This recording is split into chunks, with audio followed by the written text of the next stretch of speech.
इस कार्यक्रम के पुण्यार्चक हैं माता पिता श्रीमान रूपचंद जी जैन, श्रीमती कमला जैन, दिनेश जैन, रेखा जैन, दिवेश जैन, दिशा जैन, गंगवाल परिवार, प्रवासी मुंबई, निवासी ब्यावर।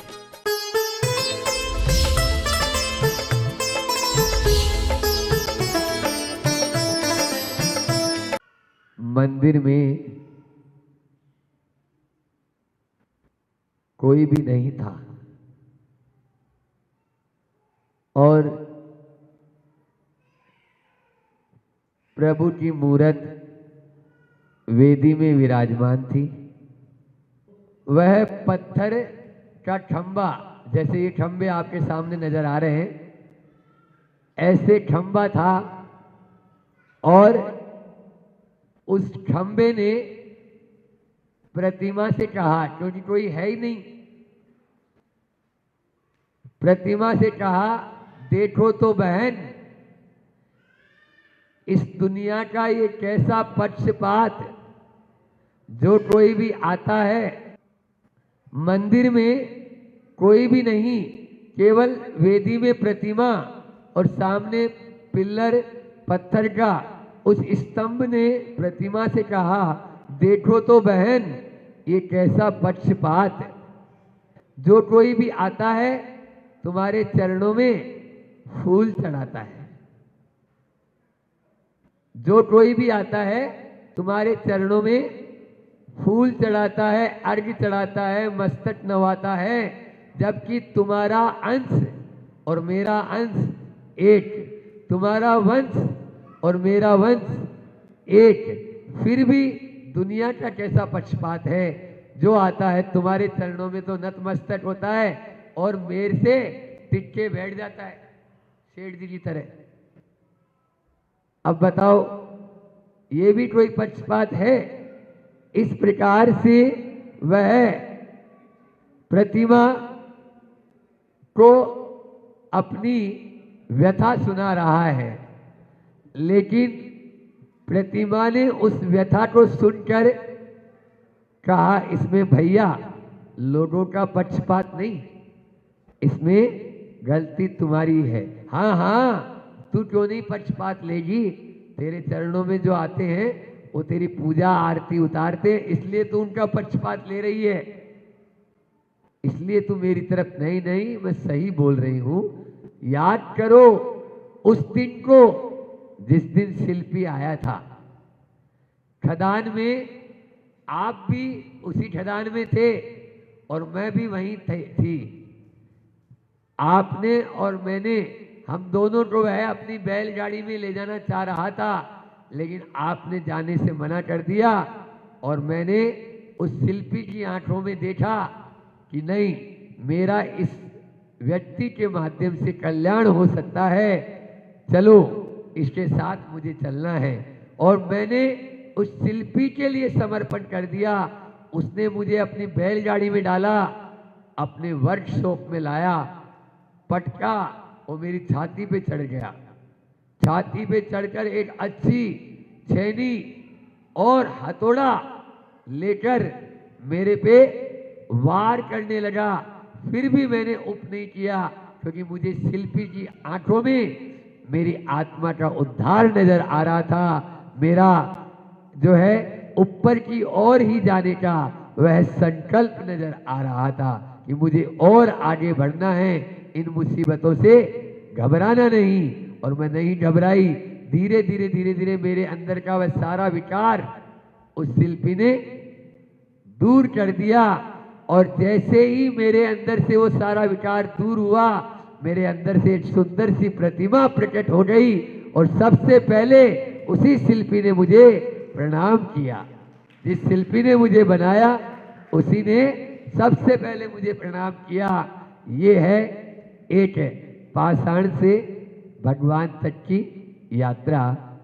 हमारी भारतीय संस्कृति पाषाण से भगवान बनाने की प्रक्रिया है, अभी लेकिन वह मूर्ति है। समझ में आ रहा है?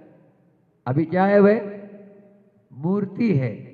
हाँ, अभी मूर्त है, भगवान जैसी मूर्त है। आज आप लोगों ने दिखाई ना, महाराज जी ये भी देखो, महाराज जी ये भी देखो, एक एक प्रतिमा चाहे ठड़रानासन हो चाहे पद्मासन हो, सब प्रतिमाएं आप लोगों ने दिखाई। तो एक दिन वो भी पत्थर ही थी। यदि हम अपना अंदर का विकार दूर कर देंगे तो उस मूर्ति की तरह बन जाएंगे, अन्यथा वो पिल्लर की तरह तो खड़े ही हैं, और जो आएगा हमारे से टिक के आराम से बैठेगा। संसारी अवस्था उस स्तंभ की तरह ही होती है। हमें उस स्तंभ की तरह नहीं, हमें तो मूर्ति की तरह बनना है और अपने विकारों को दूर करना है। आचार्य भगवत ने इसी परमानंद स्तोत्र, जिसका अभी मैं आप लोगों के सामने अर्थ बता रहा था, उसमें आया पाषाणेषु यथा हेमम, दुग्ध मध्य यथा जतम, तिल मध्य यथा तेलम, देह मध्य यथा शिव। जैसे पत्थर में सोना होता है, जैसे दूध में घी होता है, जैसे तिल में तेल होता है, वैसे ही इस शरीर में, इस आत्मा में ही परमात्मा है।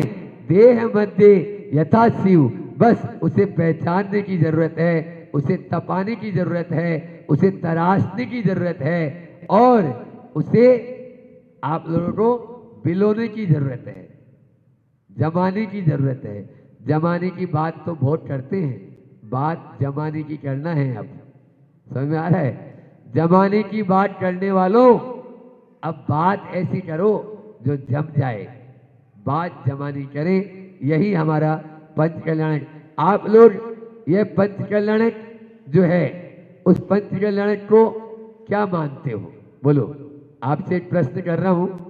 ये जो पंच कल्याणक 11 मार्च से 17 मार्च होगा, वह पंच कल्याणक को आप क्या मानते हो? 7 दिन का अनुष्ठान, क्यों? 7 दिन का आयोजन, 7 दिन का मेला, 7 दिन का प्रोग्राम, 7 दिन का कार्यक्रम, यही मानते हो? जबकि संत कहते हैं यह 7 दिन का अनुष्ठान महोत्सव नहीं, यह जीवन को परिवर्तन करने का महोत्सव है। अपने जीवन को परिवर्तन करना चाहते हो, इसी प्रकार के महान महान अनुष्ठान। और ये भी एक जन्म का पुण्य नहीं है वामदेवी वालों का, समझ में आ रहा है? हाँ, पूर्व के कई जन्मों का। नहीं तो हमने देखा है 40-40, 50-50 साल हो गए, प्रतिमाएं ऐसे ही रखी है, हो ही नहीं पाता। 20-20, 30-30 साल, 25-25 साल।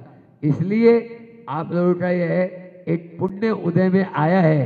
बस अब इस पुण्य को जागृत कर लें और इस पंच कल्याणक को एक अभूतपूर्व अपने जीवन का हिस्सा बना लें, अंग बना लें कि भगवान अभी तो तेरे हम 5 कल्याणक का यह पंच कल्याण कर रहे हैं, एक दिन पंच कल्याणक के माध्यम से हमारा भी कल्याण हो जाए। तेरे 5 हुए कल्याण प्रभु, एक बार मेरा कल्याण कर दे। ऐसी भावना के साथ में ही, क्योंकि तीर्थंकर परमेष्टि का जो यह पंच कल्याणक होता है, यह मानवता का चरम रूप है। और तीर्थंकर हर कोई नहीं बनता। आपको बता दें, तीर्थंकर के लिए जैसे आचार्य परमेष्टि थे ना, गुरुदेव, इस प्रकार की सोच, इस प्रकार की तपस्या, इस प्रकार की चर्या, इस प्रकार की क्रिया अपने भीतर रखते हैं, उस आत्म तत्व भेद विज्ञान को जानते हैं, तब जाकर वह तीर्थंकर प्रकृति का बंद होता है। ऐसे ही बातों में तीर्थंकर प्रकृति का बंद नहीं। प्रातःकाल भी मैंने कहा था कि अपनी निष्ठा को गहराने का यह एक माध्यम है पंच कल्याणक। इसमें हमें अपनी प्रतिष्ठा नहीं, भगवान की प्रतिष्ठा का ध्यान रखना है। गुरु जी ने बहुत अच्छा हाइकु दिया है कि द्वेष बचाओ। सरपंच साहब बैठे हैं और उनकी श्रीमती जी भी रिकॉर्डिंग कर रही है। हाँ, तो द्वेष बचाओ कर सकते हैं, ऐसा कुछ नहीं। द्वेष बचाओ, इतिहास रचाओ, नेता बने हो। बोलो ना, वो तो भाड़ा पे भी मिल जाएंगे। हम एक फोन करेंगे, अभी 500 आदमी आ जाएंगे। 500, आप तो 200 ही हैं, 250। बोलो, एक फोन लगवाएंगे तो 500 नहीं, 1000 जितने चाहिए उतने आ जाएंगे। तो ये कोई बात हुई? अरे दाम बस आप रखो, काम तो अपना आप होंगे। इसलिए हाँ, इसलिए डरना नहीं। और मेन आयोजन का प्रयोजन क्या है? ये इतना बड़ा जो अनुष्ठान आपके गांव में होने जा रहा है, इसका प्रयोजन क्या? प्रयोजन है आत्मविशुद्धि। आत्मविशुद्धि कब होगी? जब उस आयोजन में आप पार्टिसिपेट, भाग लेंगे। समझ में आ रहा है? आप तो भाग रहे हो, भाग नहीं ले रहे, भाग रहे हैं। तो भागम भाग में नहीं, ये तो जिंदगी भर हो गई। इस भागम भाग से बचो। प्रातःकाल 4 बात आपके सामने रखी थी। पंच कल्याण क्या, पंच कल्याण क्यों, पंच कल्याण कौन करता है और पंच कल्याण कैसे करें। तो पंच कल्याण क्या है? शॉर्ट एंड स्वीट सूत्र रूप में अपनी बात रखता हूं, क्योंकि हम पॉइंट बना के ही अपनी बात को आपके सामने प्रस्तुत कर देते हैं। अक्सर हम 4 बात जो प्रमाण सागर जी महाराज करते हैं, उसी प्रकार से 4 बात 4 पॉइंट बना लेते हैं। और उसके माध्यम, क्योंकि आज आदमी को फुर्सत नहीं और हमारे पास टाइम है ही नहीं। अभी फिर गाड़ी आगे जाने के लिए तैयार, खड़ी रे खड़ी गाड़ी जाने के लिए। तो इसी प्रकार से पंच कल्याण क्यों है, क्या है? तो देह जगत से ऊपर उठने का उपक्रम है पंच कल्याण। मैंने सुबह ही बताया था, पाषाण से भगवान तक की यात्रा कराने वाला है पंच कल्याण। और आत्मा से परमात्मा, आत्मा को परमात्मा से मिलाने वाला है यह पंच कल्याण। तो यह पंच कल्याण हमें इस जीवन रूपांतरण का माध्यम हमारा यह है पंच कल्याण के। फिर पंच कल्याण क्यों क्यों करें? आजकल तो देखते हैं ना, बहुत सारे बिल्कुल पंच कल्याण हो रहे हैं, होने भी चाहिए, क्यों नहीं। आपको बताएं, औरंगजेब, एक बहुत अच्छी इतिहास की बात याद आई कि और अपने औरंगजेब, इसमें लिखा है, उस समय 1548 से 1572 के बीच, सुन रहे हो? आपके यहाँ भी जो प्रतिमाएं हैं ना, वो हमने देखी। और कल हम जहाँ थे बाड़ोना, वहां पर भी 1548 से 1572 के बीच जीवराज पापड़ीवाल एक व्यक्ति हुए, जिन्होंने 1 लाख प्रतिमाओं की प्रतिष्ठा करवाई और औरंगजेब को चैलेंज दे दिया कि तू तोड़, जितनी प्रतिमाएं तोड़ सकता है, मैं बनाता हूं जितनी प्रतिमा बनवा सकता हूं। तेरे हाथ टूट जाएंगे लेकिन मेरी प्रतिमा बनाना बंद नहीं होगा। ये था, एक व्यक्ति ने 1 लाख प्रतिमाएं प्रतिष्ठित करवाई। बोलो, आप लोग घर में ब्याह हो, बुरा मत मानना वामदेवी वालों, तो अभी बेटी का ब्याह हो तो आप उसमें 1 करोड़ रुपए खर्च कर देंगे, 50 लाख रुपए नाली में बहा देंगे, और आपको पंच कल्याण के अंदर जो खर्चा नजर हो रहा है, वो आपको खर्चा नजर आ रहा है। समझ में आ रहा है? हाँ, आप समझो, विषयों में जो जा रहा है वो खर्चा है, और ऐसे कार्यों में यदि किसी का धन लग रहा है तो वो पुण्य का बीजारोपण है। यदि पुण्य का बीजारोपण करना चाहते हो तो अपने धन, इस चंचला लक्ष्मी को लगा दो पंच कल्याण के अंदर। आपको बताएं, बुंदेलखंड में, सिलवानी में आचार्य श्री जी के सानिध्य में हम सब थे, महाराज जी भी थे, हम भी थे। पंच कल्याण हुआ और पंच कल्याण में बोलियां बोली, और बोलियों की बोलियां में भी कैसा कि जिसका पेमेंट मोक्ष कल्याण के पहले क्लियर हो जाएगा पूरा, उसी को गजरथ फेरी में रथ में बैठने को मिलेगा। क्या बोला? 3-3, 2-2 करोड़ की बोलियां वहां पर लगी। आपको कुछ नहीं, पेमेंट नहीं है, हमें पेमेंट नहीं। आपका खेत है, कितने का? 50 लाख का, मंदिर के नाम करता हूं। इनोवा गाड़ी मंदिर में खड़ी करो, अपनी गाड़ी में मंदिर के नाम करता हूं। ट्रैक्टर, अपना ट्रैक्टर मंदिर के नाम करता हूं। करो, हिम्मत है तो। अरे फिर कमा लेंगे, जिंदगी पड़ी है आपके पास में। लेकिन पंच कल्याण बार बार होने वाला नहीं है। एक बार इसमें जो लगा दोगे वो हमेशा हमेशा के लिए शाश्वत हो जाएगा।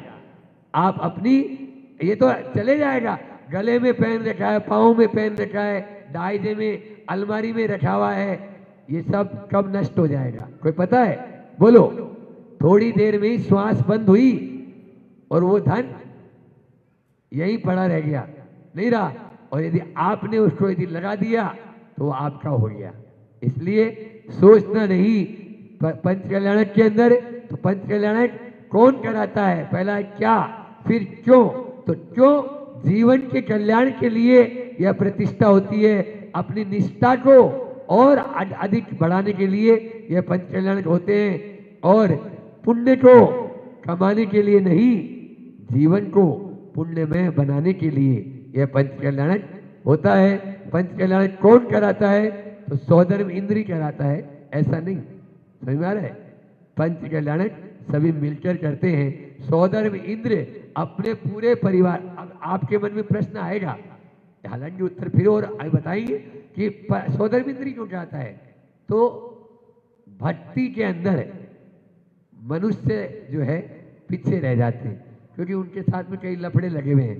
आहार का, निहार का, विहार का, थकान का, पसीने का, भूख का, प्यास का, ये सारे के सारे मनुष्यों में झमेले हैं। देवों में ऐसा कोई झमेला नहीं है। वो अहरनिश दिन रात प्रभु की भक्ति करते रहते हैं। इसलिए यहाँ पर इंद्र प्रतिष्ठा की जाती है और इंद्रों के द्वारा बता रही है। पंच कल्याण कैसे किया जाता है ये महत्वपूर्ण है आप लोगों के लिए। तो यह है पंच कल्याण, क्योंकि आज आपको जो पाषाण के इतने बड़े बड़े जिन बिंब नजर आ रहे हैं, बस थोड़े दिन की बात है, उसके बाद में ये सब पूज्य हो जाएंगे और हम सब नतमस्तक होकर इनकी आराधना, इनकी पूजा, इनकी भक्ति करेंगे। तो यह आज जो जिन बिंब है ये अपने पंच कल्याण के माध्यम से किस प्रकार से वे पाषाण से भगवान बनेंगे। आपकी भाव विशुद्धि ध्यान रखना, मैंने पहले ही बता दिया।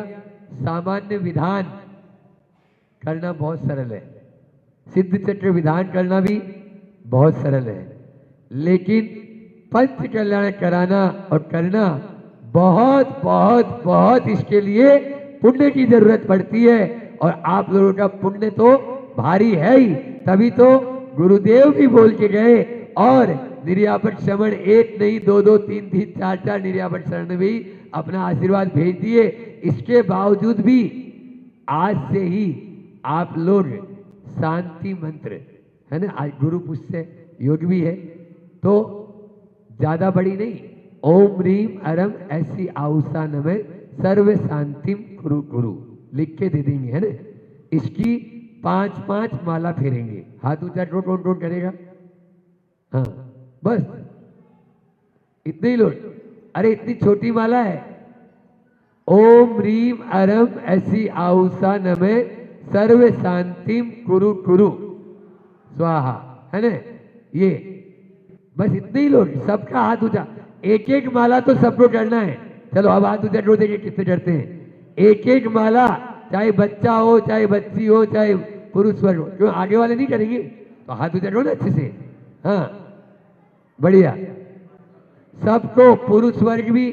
और जिसकी सुनो सुनो नीचे कर लो, जिसकी सबसे ज्यादा माला होगी मंदिर में एक अध्यक्ष जी एक रजिस्टर रख दो, और जो एक एक माला वाले हैं वो भी लिखे, अपना नाम लिखे, और जो 5 माला 10 माला जो भी ज्यादा करेगा उसको पंच कल्याण में पुरुष वर्ग में से भी एक व्यक्ति को सम्मानित किया जाएगा जिसकी सबसे ज्यादा माला होगी, और महिला में से भी एक व्यक्ति को सम्मानित किया जाएगा। ठीक है?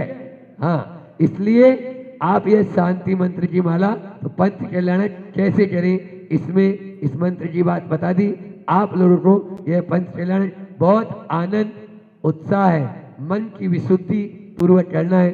जितनी विशुद्धि बढ़ा सको, आज से ही गीतों का बुलावा चालू कर दो। हम तो बोल रहे हैं आज इसके घर पे गीतों का बुलावा है, कल उसके घर पे गीतों का। पहले बेटी का ब्याह होता था, अब तो होटलों में जाके होता है, इसलिए 1 घंटे में हुआ और बाहर, फिर दूसरे घंटे में दूसरा आने वाला है, क्योंकि उसको पैसा चाहिए। अपने यहाँ ऐसा नहीं, आप लोग प्रतिदिन या तो मंदिर में रख लो, क्यों मंदिर में भी रख सकते हैं, और या घरों में, हाँ घर में रख लो, तो वहाँ भजन आदि अपना कर सकते हैं। तो ये अपना जो 15-20 दिन 15 दिन बचे हैं, उन 15 दिन में बहुत भक्ति भाव का वातावरण और एक दूसरे को, और जो मुख्य पात्र बने हैं उनको भी निमंत्रण आदि बुंदेलखंड में तो आपको बताएं 15-15, 20-20 दिन पहले से ही निमंत्रण चालू।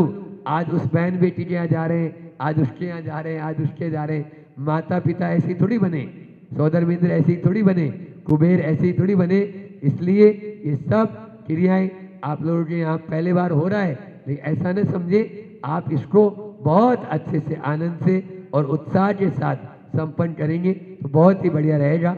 हो इसी भावना के साथ में अपने यह पंच कल्याण बहुत बढ़िया से जो बातें आज हमने मीटिंग में भी आप लोगों को बताई, उन बातों को भी ध्यान रखना है। और जो भी कोई बात हो डायरेक्ट महाराज जी से हमसे बात करें, बीच में किसी प्रकार की कोई भी न कानाफूसी करें और न उस बात को इधर उधर आप फैलाएं।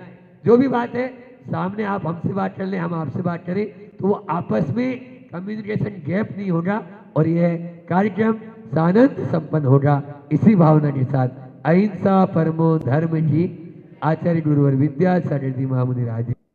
इसलिए सबसे पहले अपनी आँख को हमें अपने में लाना होगा और दूसरा अपने मन को हमें पवित्र करना होगा, क्योंकि मन के पापों की पकड़ने की साधना करने वाला ही मन के पापों को पकड़ने की साधना करने वाला ही भगवान बनने की हैसियत रखता है। जिसने मन के पापों को पकड़ा है, मन के पापों को समझा है और मन को ऑब्जर्व किया है कि मेरा मन कहाँ भटक रहा है, मेरा मन कहाँ जा रहा है, उस मन को ही हमें संभालना है, उस मन को ही हमें ऑब्जर्व करना, तब हम कुछ बच पाएंगे। क्योंकि वासना जो होती है, वासना के निमंत्रण को रोकने के लिए मन के नियंत्रण सबसे पहले आवश्यक है।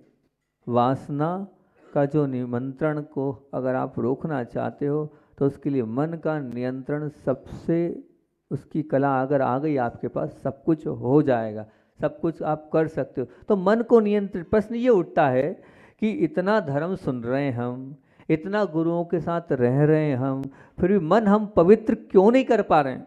क्या कारण है कि हमारा मन पवित्र नहीं हो पा रहा है? सब कुछ तो सुन रहे हैं, सब कुछ तो देख रहे हैं, दिन भर उसी में लगे हैं, फिर भी मन जो है वो पवित्र नहीं हो पा रहा है। तो मन से वो पवित्र क्यों नहीं हो पा रहा है? क्योंकि हमने क्या हुआ है, सबसे बड़ी बात यह है कि मन से हमने वासना को पाप नहीं माना, कुशील के सेवन को आनंद, कुशील के सेवन को आनंद को शरीर की हमने आवश्यकता और ज़रूरत मान ली है। वो हमने शरीर की आवश्यकता और ज़रूरत मान ली है, इसलिए कुशील को पाप नहीं स्वीकारा है हमने अंदर से। जिस दिन हमें वो पाप लगेगा कि हम गलत दृष्टि से देख रहे हैं और ये गलत दृष्टि हमारी जा रही है, और ये गलत दृष्टि हमारी जो जा रही है महापाप है, ये पाप आप स्वीकार नहीं रहे हैं, ये पाप आप मान लेंगे तो निश्चित तौर से आपकी दृष्टि निर्मल बन जाएगी, पवित्र बन जाएगी।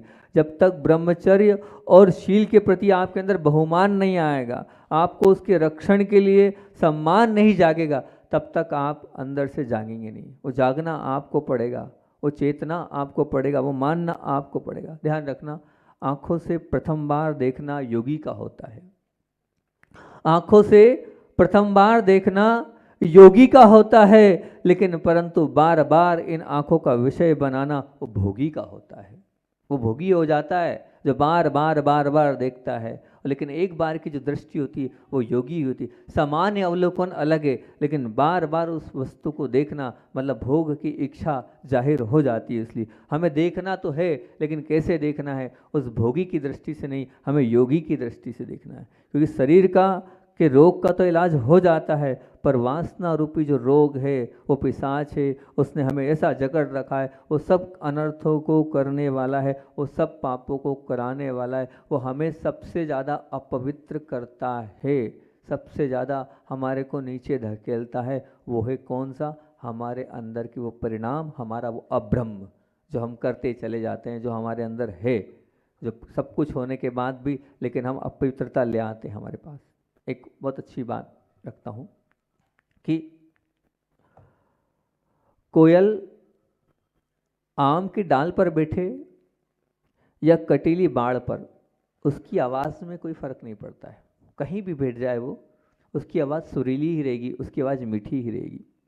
आम कचरे के ढेर पर उगे या बगीचे में उगे, उसकी मिठास में कोई परिवर्तन नहीं होगा। गुब्बारा लाल हो या काला हो या छोटा हो या बड़ा हो या कीमती हो या सस्ता हो, यदि उसके अंदर हवा भरी हुई है तो निश्चित तौर से उसकी ऊर्ध्व यात्रा हो जाएगी, उसकी ऊर्ध्व यात्रा को कोई फर्क नहीं पड़ता है।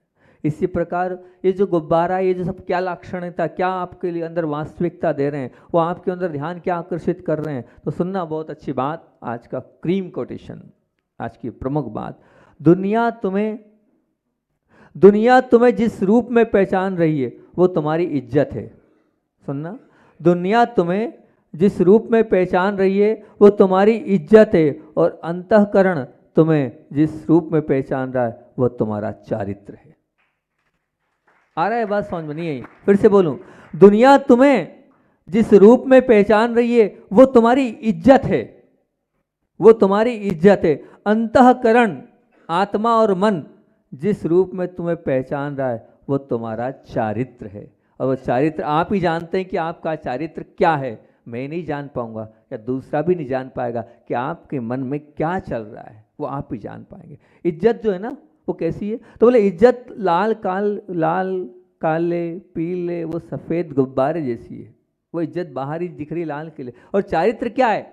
चारित्र गुब्बारे में भरी हुई हवा के समान है। वो हवा पवित्र है, जैसी शुद्ध हवा है तो गुब्बारा ऊपर जा रहा है। बस आपका वो अंतरंग अगर पवित्र होगा तो आपको ऊर्ध्व यात्रा से कोई नहीं रोक सकता है। ये मान के चलना, कोई नहीं रोक सकता है ऊर्ध्व यात्रा कराने से। ऊर्ध्व यात्रा जब ही होगी जब वो आपके अंदर का वो पवित्र चारित्र होगा। वो अंदर की आपकी हवा अगर पवित्र होगी, मंगलमय होगी। हवा मतलब क्या? अंदर का अंतःकरण। सचमुच यदि ऊर्ध्वगमन करना चाहते हो तो चारित्र को जीवन पर 1 नंबर पर रखना, चारित्र को जीवन पर 1 नंबर पर रखना, और इज्जत को 2 नंबर पर रखना। इज्जत बात की बात है, चारित्र पहले। या आप इज्जत को अगर चाहते हो ऊर्ध्वगमन करना तो इज्जत पर नहीं, हमें चारित्र पर ध्यान देना है। एक और हमेशा एक उदाहरण देता हूँ, बहुत अच्छा मुझे वो उदाहरण लगता है कि पेंसिल के लिए बोलता हूँ कि नदी का जल अपने आप बहता रहता है, हवा भी जो है वो अपने आप चलती रहती है। वो सूरजमुखी का जो कहना चाहिए फूल होता है ना, वो भी जो है अपने आप दिशा बदलते रहता है। और कहें तो जैसे मान लीजिए आपको पंखा भी है, वो अपने आप नहीं चलेगा, क्या करना पड़ेगा, लेकिन चलाना पड़ता है। गाड़ी भी है, वो क्या करनी पड़ती है, चलानी पड़ती है। वो कोई विमान हो, कुछ भी चलाना पड़ता है। तो ये बात एक छोटी सी आप लोग अपने बचपन में यूज़ भी करी होगी। पेंसिल से बोल रहा हूँ। पेंसिल जो क्या कह रही है, वो पेंसिल कह रही है, पेंसिल कुछ एक हकीकत कह रही है, वो हमारा आपका ध्यान आकर्षित कर रही है। वो कह रही है दोस्त, वो जो पेंसिल क्या कह रही है, वो पेंसिल कह रही है मेरी ताकत मेरा रूप भी नहीं है, मेरी ताकत मेरा रूप भी नहीं है, मेरी ताकत मेरे कद भी नहीं है, और मेरी ताकत मेरी वजन भी नहीं है। तो क्या है वो? क्या ना मेरी ताकत मेरा रूप है, ना मेरा कद है, ना मेरा वजन है। मेरी ताकत मेरे भीतर बैठा मेरा वो सत तत्व है जो काला काला दिखता, वो मेरी ताकत है। वो नहीं तो कुछ नहीं। यदि वो सुरक्षित है तो मैं शक्तिशाली हूँ, यदि वो गायब है तो मैं अनुपयोगी हूँ। बाहर लकड़ी से कुछ नहीं होगा, वो अंदर का जो कालापन वाला जो रहता है ग्रेनाइट, वो महत्वपूर्ण होता है। बस वो यही कहना चाह रही है कि इसी प्रकार आपकी संपत्ति, आपकी सत्ता, आपकी सौंदर्य, आपकी ये जो सामग्री, बाहरी इज्जत, ये सब कुछ बाहरी है, ये बाहर है, ये कोई मतलब के नहीं है। ये सब उसको अगर 1 नंबर पे रख रहे हो तो मूर्ख है। वो अंदर क्या, अगर वो अंदर आपके क्या सद्गुण, वो सच्चारित्र, वो आपकी सच्ची ताकत है, वो आपकी सच्ची ताकत है। समझ रहे ना आप? वो आपकी सच्ची ताकत है।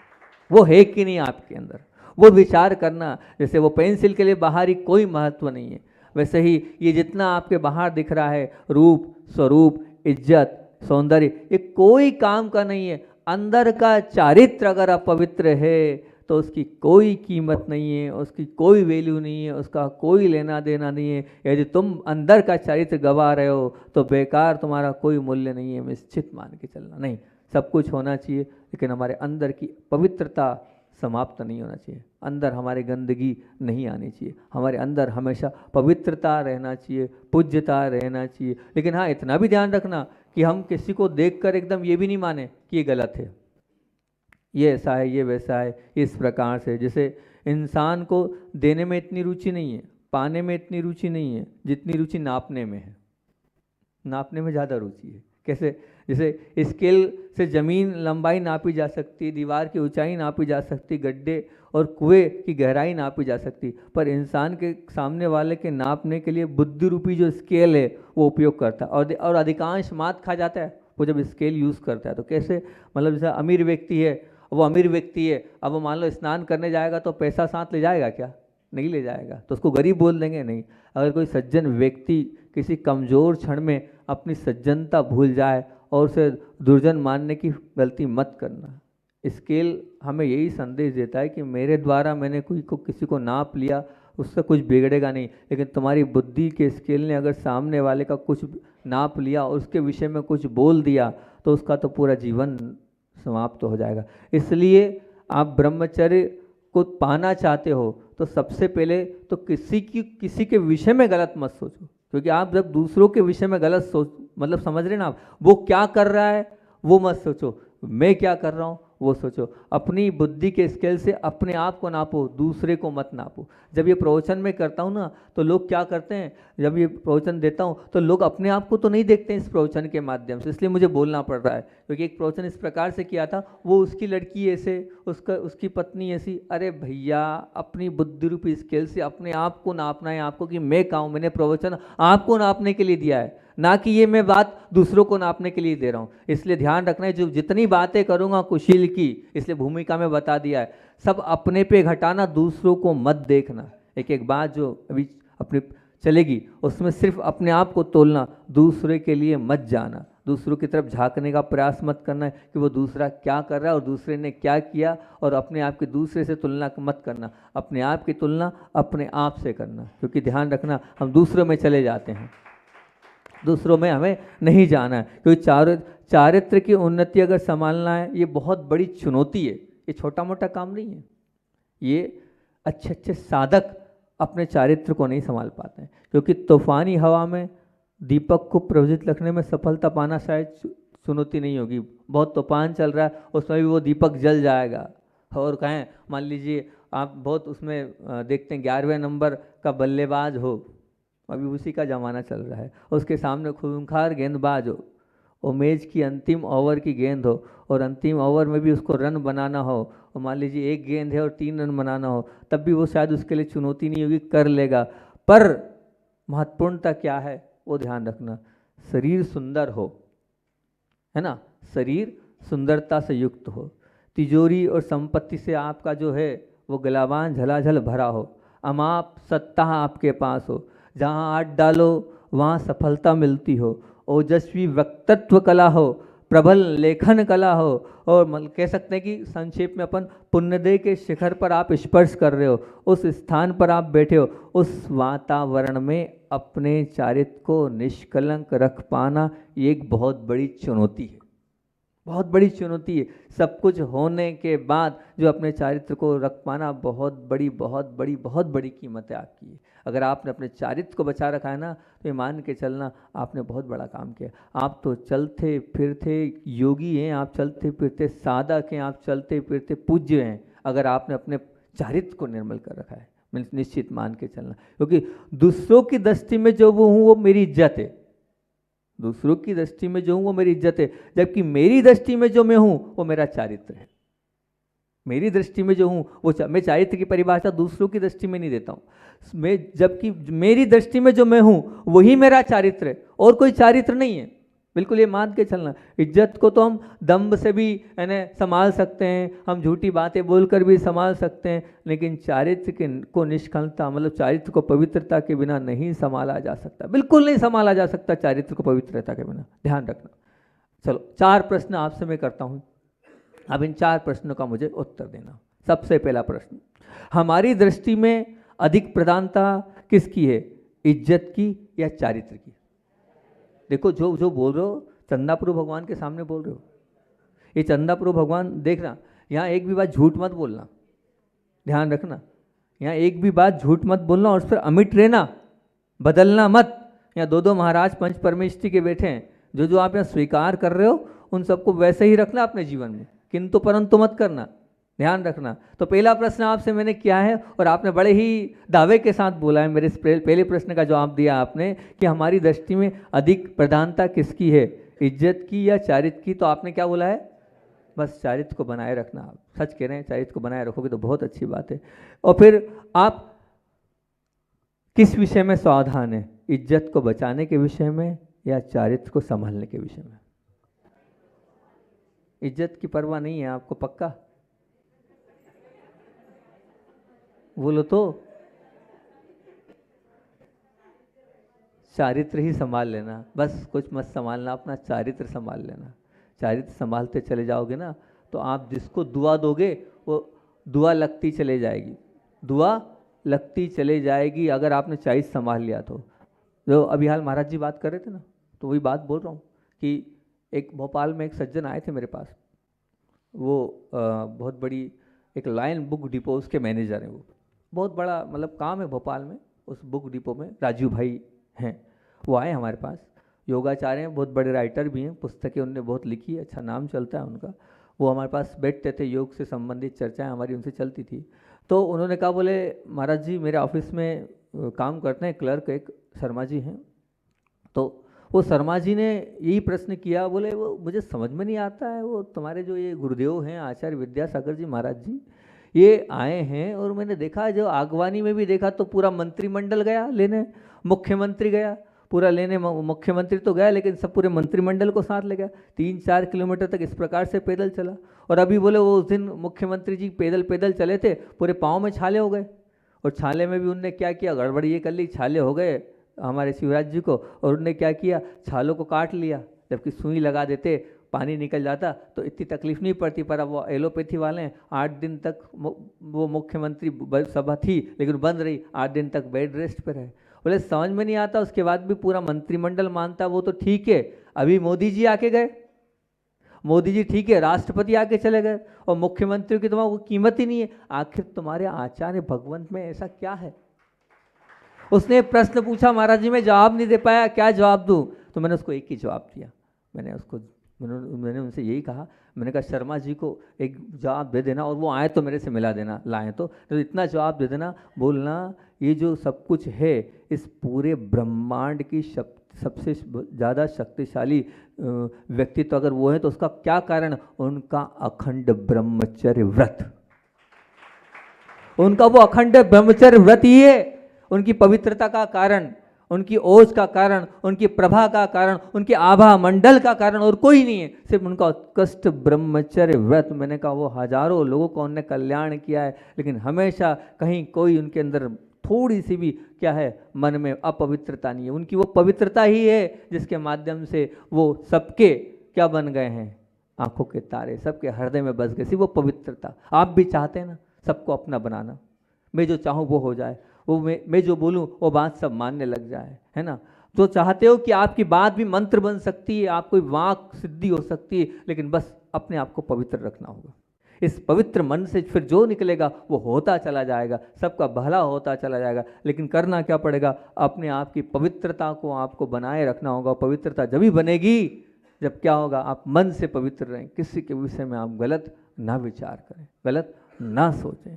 तो पहला प्रश्न आपसे किया कि हमारी दृष्टि में अधिक प्रधानता किसकी है, इज्जत की कि चारित्र की? आपने कह दिया है चारित्र की। फिर मैंने आपसे दूसरा प्रश्न किया कि हम किस विषय में ज़्यादा सावधान हैं, इज्जत के विषय में या चारित्र को संभालने? मैं अभी बोल रहा हूँ 80% लोग इज्जत को बचाने में जो है ज़्यादा सावधान रहेंगे, चारित्र को कोई नहीं संभाल रहा है। बोल तो रहे हो चंदापुर भगवान के सामने, लेकिन खुली बात बोल रहा हूँ, आप इज्जत संभाल रहे हो, चारित्र नहीं बस किसी को पता तो नहीं चल रहा, ये देख रहे हो आप। इज्जत की पड़ी है आपको, चारित्र की नहीं पड़ी है। लग रहा होगा आपको मतलब बुरा, लेकिन आपको सिर्फ इज्जत की पड़ी है।